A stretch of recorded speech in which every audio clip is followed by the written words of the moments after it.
Hello there, guys. This video is a TLDR guide for Aang. My build, that's a Turbo Aang build for the band Aang and looks to deploy Aang, and we now try it from that single cast. Uh, the reason I'm making this is the primer has grown to be a really hefty amount of text. Even though I've tried to make it very clear, there's different sections for different cards. uh, I think multimedia stuff for Aang is good, or rather teaching. So the way you can get the information and truly grasp it should be in a way which is easy for you and something that works for you. So the reason I'm making this is I want to broaden the type of content that's available. So my text primer and the other videos, and also this video to just give a kind of a summarized version of how the deck works, what kind of cards there are, and that kind of stuff. I try to keep this brief, so if there's any places, any moments where you need to think through, like, wait, what just happened? Pause the video, roll back, and then rewatch it. I'll try to be very clear, and in this video I try to not ramble a lot about things, even though I have some videos where I talk about my thought processes and like give you a more of an insightful way to the way I think about things and why I make certain choices. But this video, I'll try to keep it very simple. So the main theory behind this deck, where this deck kind of started from, was that there's a 5 CMC commander that has solid colors, and it has an ability which lets you cheat stuff into play. The base idea here was, can I break this somehow so that we're only casting a single spell that leads to either such value that is hard for your opponents to fight through, or even a win. Now, many compare this to Etali, many compare this to Gairuda. Etali comparison is alright in the sense that you're looking to deploy your commander as fast as possible. Not true with all Aang builds, but with mine, yes.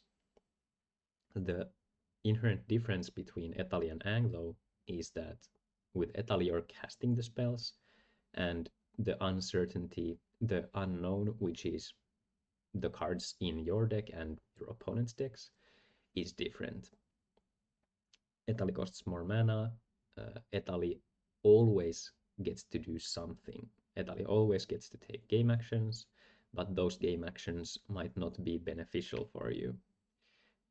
Compared to Aang, where the unknown is your deck, you might whiff, which is different than from Etali. Okay, counter spells you could hit with Etali, but usually there's some shenanigans you can still do. But with Aang, you might completely whiff, but the actions that you can take, depending on how you've built the deck, should always be beneficial for you. Now, the kind of way this deck looks to attack, what kind of the meta is, which is, especially in the US, where I'm not from, but the gameplay heavily revolves around value engines and then converting that value with your game actions, with the ways you actually pilot the situations, into wins. This means prolonging the game, letting mulliganing for those hands which allow you to develop things, and like grinding the game out. So you take more game actions, there's more time, so you have more options, which naturally should benefit the player who's talented. However, many of these games end up in draws because you're ending up in a scenario where it's too much of an investment at some point to counter something that's singular, compared to ending in the hopeful state, which is drawing through the unknown, which would be drawing through your deck and finding a way to deploy a protected protective piece, for example, an uncounterable Voice of Victory, and then winning from that. This turned into a bit of a ramble, but let's do this preface properly, I guess. Now, the inherent problem with this is that if you're ending up in these gummed board states, it's hard to have enough time to actually win the game. Usually this would require you to have a combination of, Thassa's Oracle and Consultation or Tainted Pact, which are a fine option, but still, if you're playing the type of a deck that has a non-deterministic win while doing this kind of a grindy game, then there's always the unknown and there's always the possibility for the game to drag long enough for it to end in a draw. And this structurally for a deck is not ideal. What is ideal is playing to your biggest chances of winning. If you take more actions, you have more agency in the game, but whether this actual agency compared to the subjective agency is better, I will explain this next. Whether which one is better is for something for you to think about. The other option, which I think is playing a very, very heavy turbo deck, so basically a RAL, Aang in this case, since I've explored it, but these kind of decks that hedge more towards the quality of the openers, which means what kind of types your opponents are keeping. If you are playing this kind of a disguised deck that is not as easy to figure out, for example, Aang. Aang has the unknown, which is at the same time a positive element and a negative element. For example, with Magda, the biggest concern for me for the longest time was that the deck is hard to evaluate for the common player, and this causes dynamics where the player who's the better at politics in the table can kind of make it seem so that the Magda is winning on their next turn. And on the other hand, it can cause games where nobody understands that this is becoming a problem, and then suddenly you just lose the game. Arkham won a big event just last weekend, I think, like almost 300 people, against 3 Team 9 Chrome lists in the top 4. Something to mention about this is, how did the game shape out? I'd be interested to see the game. Arkham shouldn't be a surprise to anyone. And Arkham is just really strong because it plays on an axis of activated abilities and playing cards that are not good enough to counter, aside maybe from Arkham, or, well, if you know how the deck functions, then maybe you could attack the angle of countering one of their enablers, which would be one of their creatures, usually a Managin or something. But the thing about these decks is, when we look at cEDH as a whole, there's an inherent resource disadvantage for you as a player. When you're playing against your 3 opponents, you have a resource ratio 1 to 3. You start with 7 cards, your opponents start with 21. When you draw your turn, draw your card for your turn, for each turn you take, your opponents draw 3 cards. For each turn you take, for each main phase you have, for each combat you have, your opponents have a total of 3. So what this means that usually during games you need to have some sort of allies for a moment's sake or something. Maybe someone else needs to help you deal with something. You can say you have something that can protect this, but you can't, or rather protect your opponent's interaction piece, but you can't actually remove it, for example. But inherently, the game is unfavorable for you. And ways to attack this, I wrote this in a Reddit comment just a moment ago. There's different kinds to, battle this. Generating enough cards so you can shut your opponent's cards down. Play a protected Voice of Victory, proceed to win. The other option is blanking those cards. You take actions that are harder to interact with, which would be mana activations, like, Thrasios. Also Tayam, for example. And in the case of Aang, playing Aang, your triggered abilities can be really countered in this format. Then the third option would be going under those decks, and this would mean that there's a higher reliance on the starting hand quality. If your opponents have 3 Force of Wills, then obviously this feels worse. You feel like you had less agency in the game, but overall you're hedging more towards the opening 7 and less towards the unknown. To elaborate on this, I guess maybe just let it float for a bit on the term unknown. This kind of gameplay where you're looking to play more against the openers, this gives you more chances to adapt your own gameplay at the stage where you already have information or get information. When you sit at the table and you see your opponents, you can quite fast figure out what level of a player your opponents are.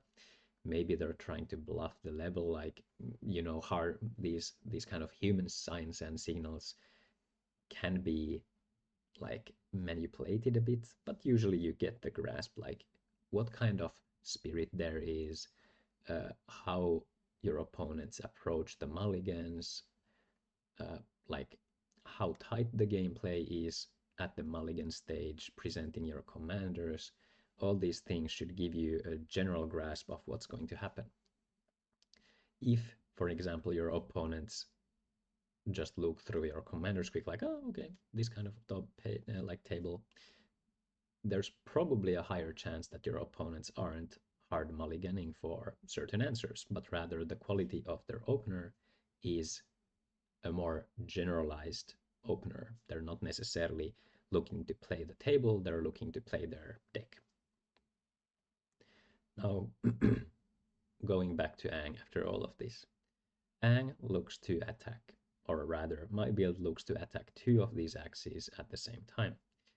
One, reducing the amount of time your opponents have, so there's less resource engines generated, there's less resources available, and this puts a higher emphasis on the mulligans, what we could consider the known by certain means.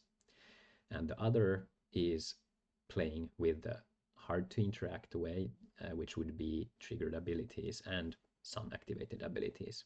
So if you get to resolve your single Aang, it's highly likely that you win the game, as long as your opponents don't have access to, you know, a removal spell outright, or maybe later if you have this soft win condition of like a delayed flicker like Soul Herder or Thassa. Now, let's hop into the actual topics here. The basic idea we have grasped. So you're looking to go fast, and you're looking to play in a way which is hard to interact with. The only interaction that hits Aang, generally on like turn 0, you could say. If you're first in the pod and you have a turn 1 Aang, your LED could get countered by Force of Negation, these kind of things. But usually, if you just play the LED out first, it's not getting countered. It's a really, really hard investment for your opponents to make, because then you're using your Force of Negation and a Peach card to counter something that might not actually lead to something. Anyway, Force of Will, and if your opponents have mana, then usually Pyroblast and Red Elemental Blast, out of which Pyroblast is run way less. Many people have opted to run Orim's Chant and some bounce spells instead of running the second Red Blast, essentially. Now, if the game prolongs, if talking about Aang specifically, most builds that are played in tournaments are these mid-range or mid-range stacks versions. And structurally, these have the issue of not having enough interaction or reliable card advantage in the lists to supplement the interaction. So you don't have means to interact with your opponents that much. Now, the way many of these decks forego this and try to kind of change the dynamic is with stacks pieces. And with stacks pieces, you're looking to blank, For example, if your opponent has 20 cards in hand and they don't have any creature removal, and you have an Archon of Emery out, usually they're only able to take one action per turn. So that's a way of like interacting. Like instead of resource generation, you're battling an angle of resource denial, where you're looking to make the game fairer by your opponents not being able to play the cards they've drawn, while you're not able to draw the said cards. The hard part with this, and I've talked about this on Discord a lot, is that if you give your opponents more time with this kind of a list, you still need to be able to win the game at a solid enough of a pace. Because you don't have enough interaction and you don't have access to these kind of low mana investment explosive types of hands. You don't have access to burst card draw, so it's harder for you to find the window where you'd generate such an immense amount of cards or a threat overall, which would lead to your win. If you're playing a stacks mid-range version, it's highly likely that you can't run all of the chain continuers. I will talk about that term in just a moment. But you can't play clones, flicker effects. You can't run all of those because some of them are worse, some of them are better. If your deck needs to have room for the stacks pieces, it needs to have room for a slower game plan, which means usually mana dorks and counterspells. Now the density of Aang hits is getting a lot lower. And by the Aang odds getting a lot lower, the probability of converting a single Aang trigger into a win is much lower. In earlier versions, I had less chain continuers when I hadn't yet found, or rather tested, most of them.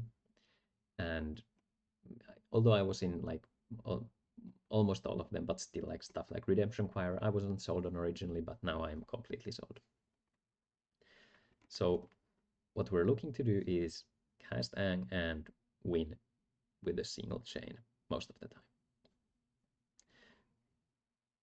On to the hopefully short and sweet sections.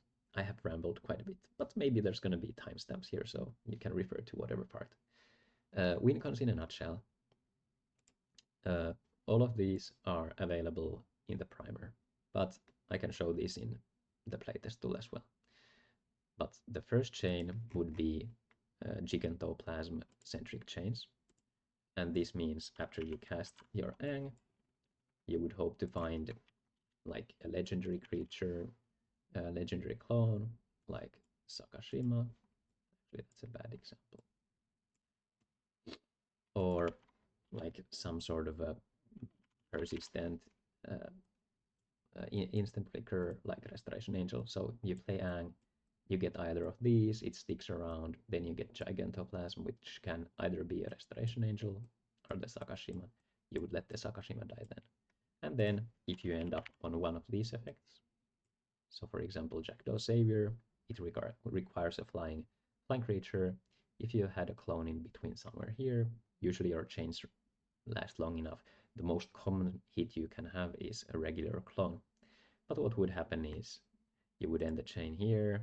If you have a clone in your grave, you would then sacrifice your Gigantoplasm that is currently either this or an Aang. So in the scenario of Restoration Angel, you could bring a 3-drop clone out.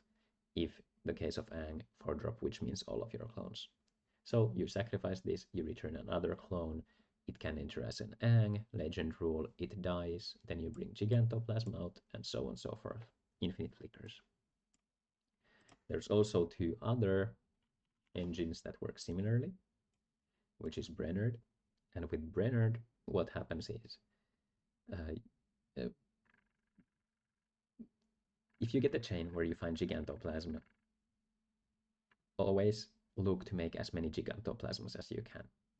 The reason for this is if you find Jackdaw eventually, you can respond in multiple stages. Say in this scenario, you activate this, your opponent removes the Jackdaw Savior. Okay, now you get another chain, but that's it. If you have a lot more clones that are Gigantoplasms, you can go over the top. Well, with Brennard, what happens is you would sacrifice this.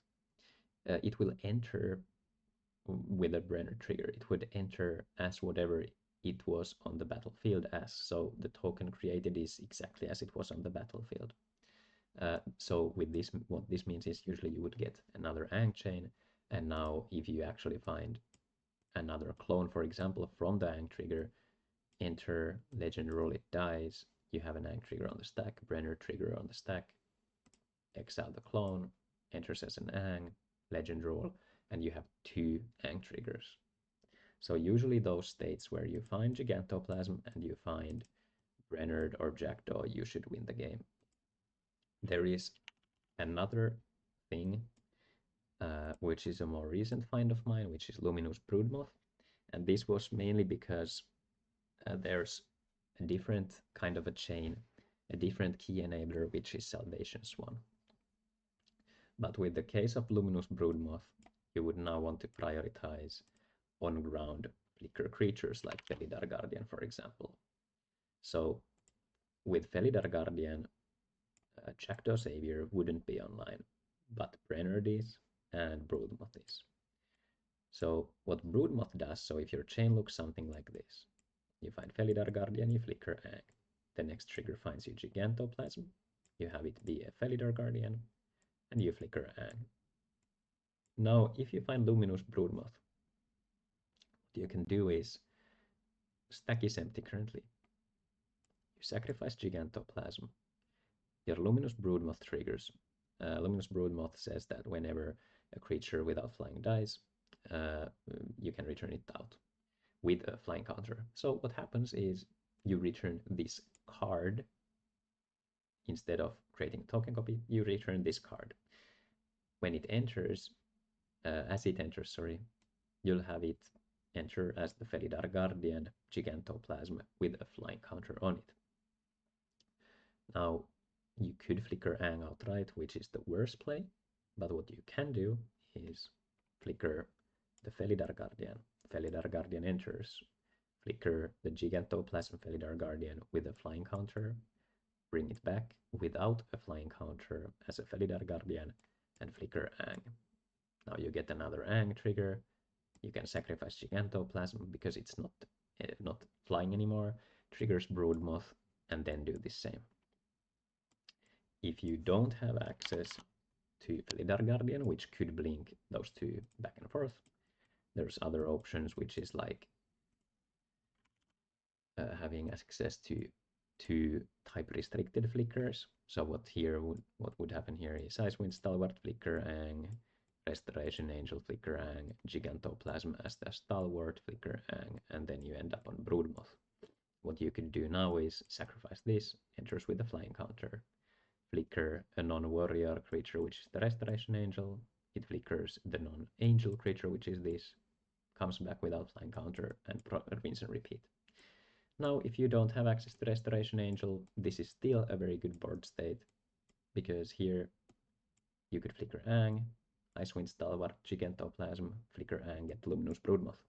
So what would happen now is you would sacrifice the Gigantoplasm, have it enter as an Icewind Stalwart with flying, and flicker Aang. Now, if you hit a clone, what you can do is you can have it enter as the Gigantoplasm Icewind Stalwart. This one has the flying counter, but counters aren't generally copyable elements for clones. So what you could do is have stun double enter as the Gigantoplasm Icewind Stalwart, which does not have the flying counter, and then you could flicker Aang, and then produce a second trigger by sacrificing it, having it return with the flying counter, and flickering Aang again. Then the other, let me just get rid of the Gigantoplasm. The other major part, or the major win enabler, is Salvation Swan. The way this card works is you need an on-ground flicker creature. So what you can kind of summarize from this is prioritize on-ground flicker creatures, then flying flicker creatures and legendary creatures. I will add it to the primer. I have been meaning to revisit this idea because lots of new finds have been made, so lots of things have changed. But what this Swan does is, if your chain is something like Aang, Icewind Stalwart, Flicker, these, another, and then we would find, for example, Salvation Swan.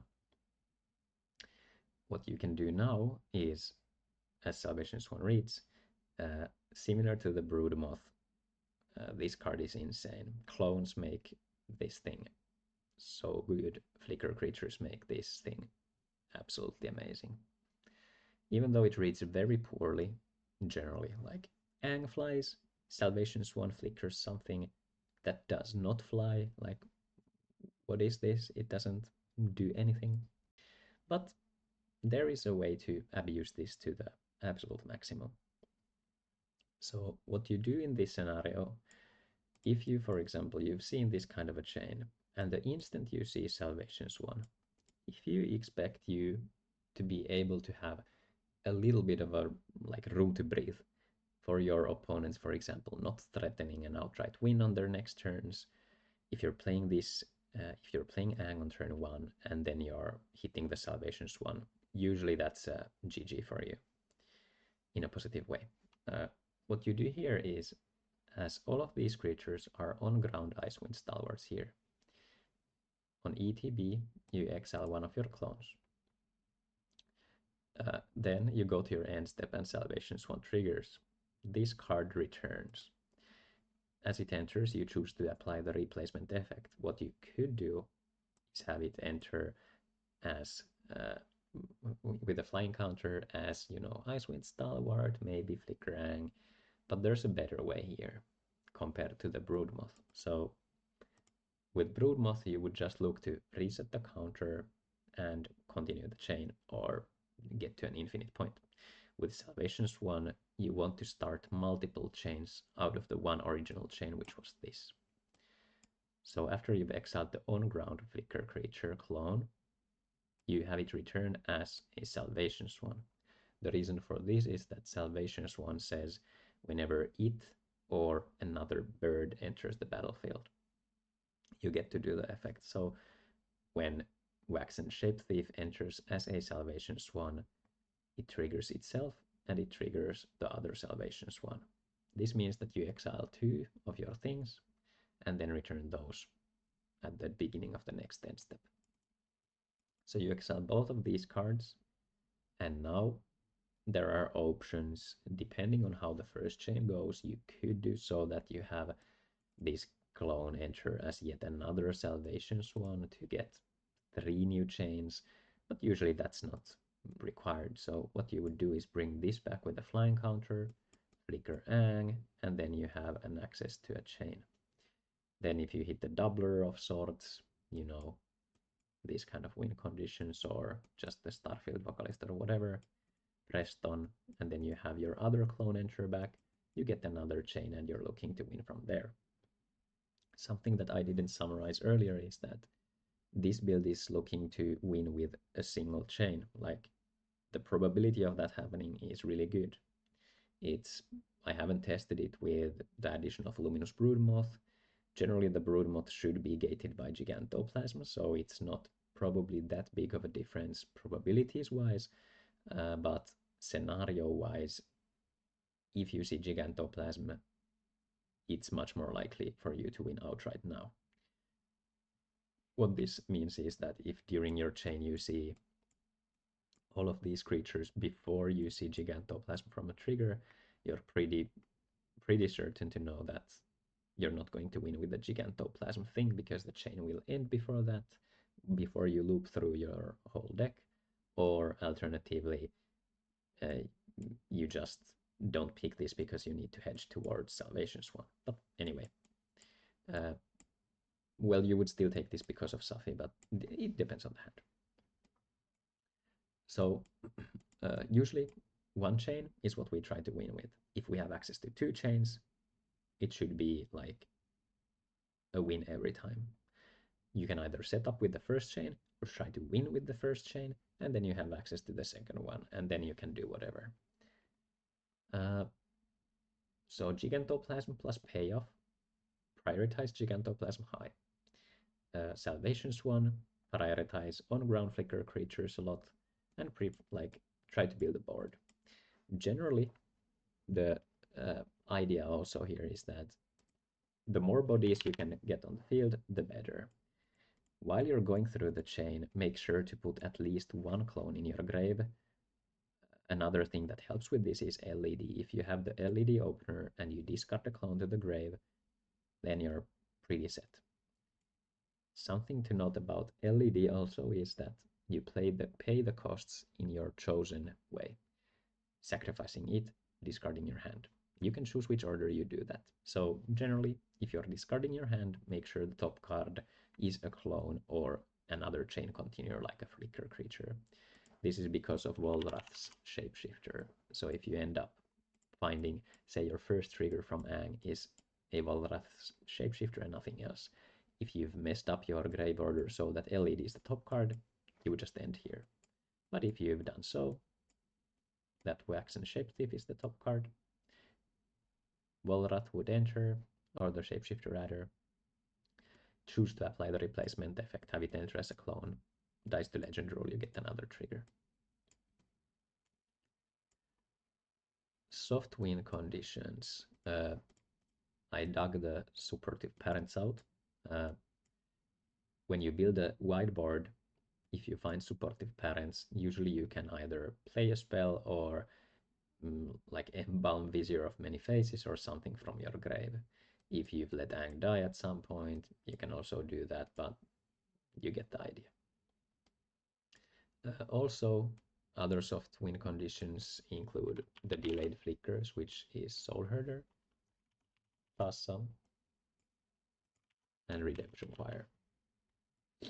Redemption Choir is also a chain continuer similar to these, but it has higher requirements. If your chain is something like Soul Herder, prioritize this high, as well as the Thassa. If Redemption Choir is online, then prioritizing that high is also good. The reason for this is that if your chain would end outright, like the first Aang cast you make, you get these, and if your chain would end, you still have the safety of, even after an LED, you've discarded your hand, you maybe have one land available. If you have Soul Herder out, next turn you can flicker Aang again and restart. Same works with Thassa, same works with the Redemption Choir. Renegade Doppelganger, it's actually in here, is another soft win condition, which means that when you get Aang trigger and you start the chain, Doppelganger can be considered kind of a Gigantoplasm, where you're able to use the legend rule to your advantage and then pop Aang at your will. I will not explain this here, read the primer for this one. It can also be very good with Soul Herder, so if you have Doppelganger out and you get, you know, a combination of whatever flicker creature, and then you get like Soul Herder, you've had your Doppelganger triggers, you can make this one into a Soul Herder, instead you can blink 2 things. That's nice. Planner Guide is a new part for me. What it reads is 4 mana, exile all creatures, return those at the beginning of the next end step. The idea behind this card is that it's a 1 mana card that you can deploy on your first turn. If you're going for a turn 2 Aang, then you have access to this. If you happen to have 1 extra mana and you start with an LED, what you can do is continue a chain with whatever creatures, and then if you find, for example, a Renegade Rallier, you have 1 mana floating. On ETB, you bring the LED, and then you could crack this, use the 1 extra mana you had, activate Planar Guide, flicker all of these things, and they come back. Notably, clones can't enter as anything unless there's other targets for them to copy, but this means that usually you would still get multiple chains out of 1. We'll make a short break here.